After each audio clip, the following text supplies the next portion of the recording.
There are places in Washington, D.C. where history doesn't stand still. It moves. It ripples. It glimmers. It rises and falls in the quiet rhythm of water. These are the fountains of the Capitol, some more than a century old, built to honor explorers, generals, jurists, and ideals that shaped the nation. Over time, many of them fell silent. Their basins cracked, their pumps failed, and their stories faded into the background noise of a busy city. But now, as America approaches its 250th anniversary, these fountains are returning to life. Their restoration is more than a construction project. It's a revival of memory, a chance to honor the people they were built for, the artists who carved them, and the generations who gathered around them. This is the story of Washington's oldest fountains, the forgotten chapters they hold, and what it means to see them flow again in 2026. Washington has always been a city of intention. Its avenues were drawn like spokes of a wheel. Its monuments were placed to speak to one another across long distances. But the fountains, those came later, when the Capitol began to understand that a city of stone also needed movement. Water softened the marble. It brought life to plazas and parks. It reminded visitors that the American story is not fixed in place. It flows forward.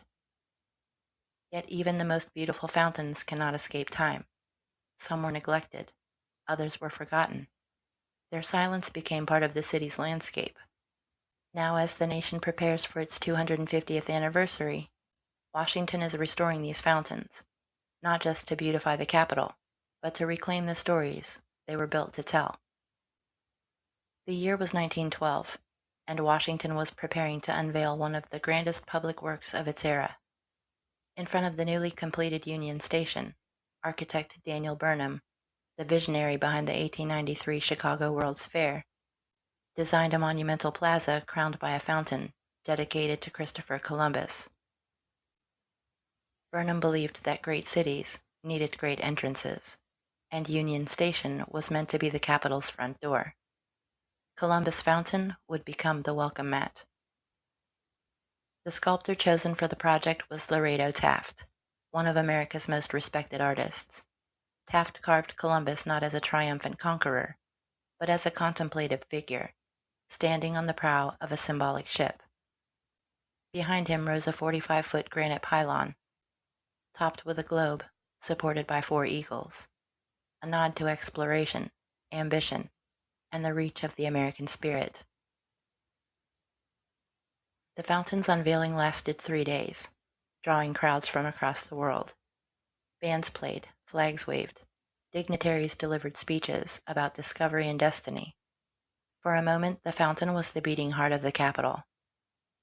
But time wore it down. The marble weathered. The pumps failed. By the early 2000s, Columbus Fountain had become a silent monument. Beautiful, but still. Now, for the first time in decades, it's undergoing a full restoration, scheduled to be completed in June 2026, just in time for America's 250th anniversary.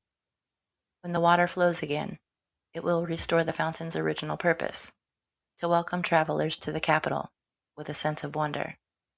Laredo Taft was not just a sculptor. He was a storyteller in stone.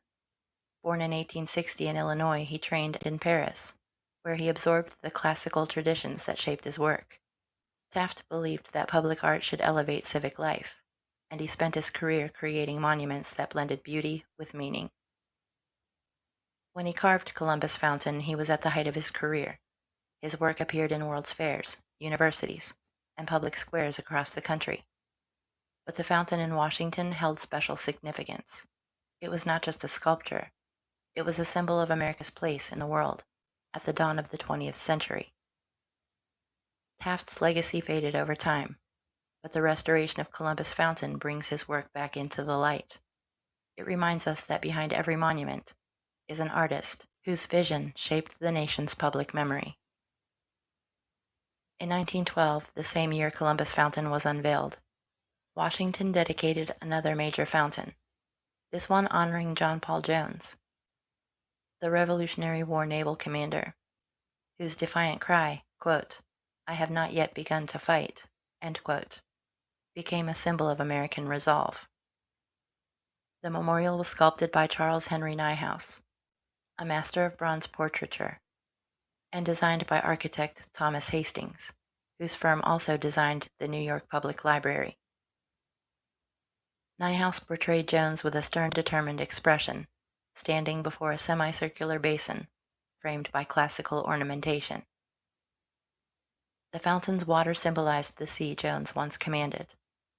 Jones himself was a complex figure, brilliant, fearless, and often controversial.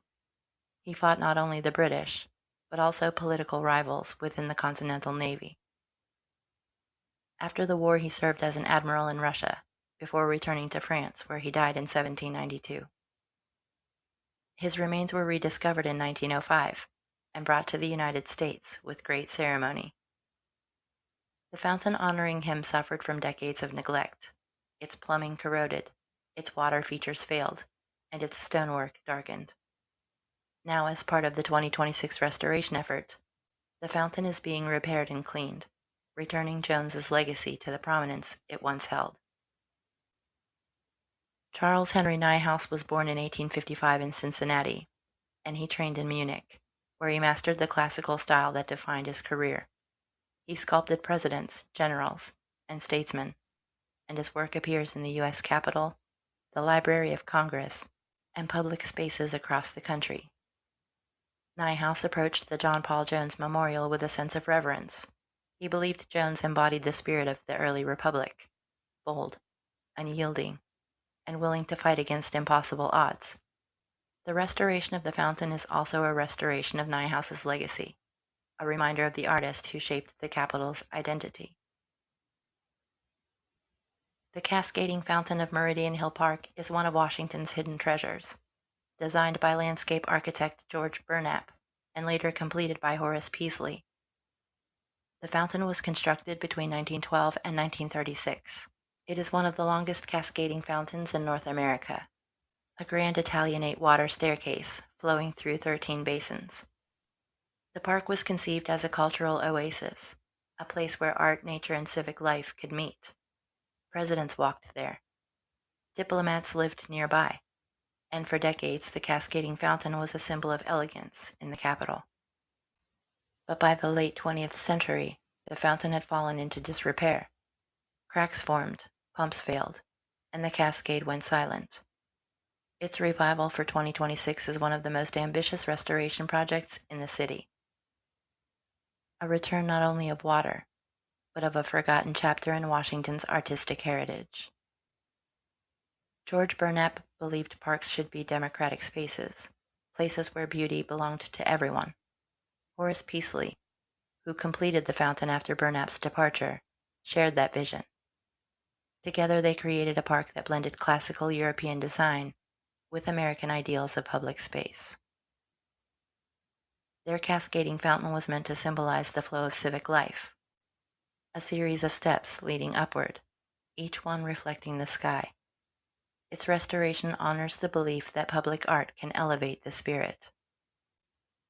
Beyond the 3 central fountains, several others, the Philip Sheridan Memorial Fountain, the Rollins Park Fountain, and the Simon Bolivar Memorial Fountain, share similar stories of decline. They were built to honor military leaders, statesmen, and international allies.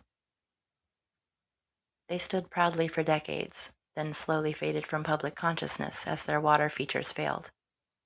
Their restoration for 2026 is not merely cosmetic, it's an act of remembrance, a way of honoring the people and ideals they represent. The National Park Service has undertaken a sweeping restoration effort across the Capitol, repairing fountains that have been silent for years. The work includes stone conservation, pump replacement, plumbing modernization, and basin repair, all timed to ensure the fountains are flowing again for the nation's 250th anniversary. As the restorations progress, Washington is beginning to sound different. Plazas that were once quiet now echo with the movement of water. Visitors pause again at fountains they once walked past without noticing. The city feels renewed, not through new construction, but through the revival of its historic heart. When the fountains flow again in 2026, they will do more than beautify the Capitol. They'll reconnect Washington with its past, with the sculptors who carved its ideals, the heroes who shaped its history, and the generations who gathered around its plazas. Their restoration is a reminder that America's story is not only written in stone, but reflected in water.